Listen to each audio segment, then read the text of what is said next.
সাংগঠনিক বৈঠক ভারতীয় জনতা পার্টির সময়ে সময়ে হয়।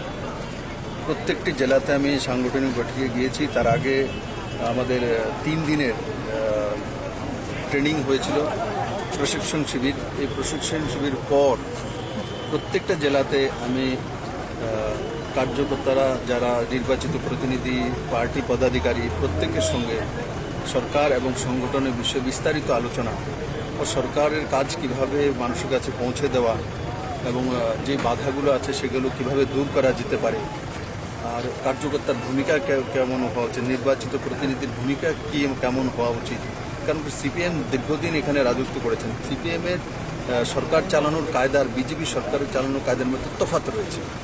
আমরা প্রত্যেককে সব কিছু দিতে চাই। সিপিএমের সময় একদলীয় ব্যবস্থা ছিল যে বিশেষ দলের লোকেদেরকে দেওয়া হবে, তো সেগুলোকে অনেক সময় মতিভ্রম করানো হয় আমাদের কার্যকর্তাদের, নেই তোমরা বিজেপি করে তো তোমরাই পাবে, তেমন না। বিজেপি যারা করবে তারাও পাবে, যারা না বিজেপি করবে তারাও পাবে।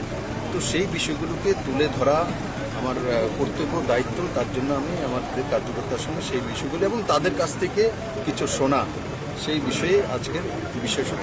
আগামী নির্বাচনে এই বৈঠক কতটা প্রভাব ফেলতে পারে মনে হয়? নির্বাচন তো দূরে আছে, নির্বাচন তো যখন হবে তখন।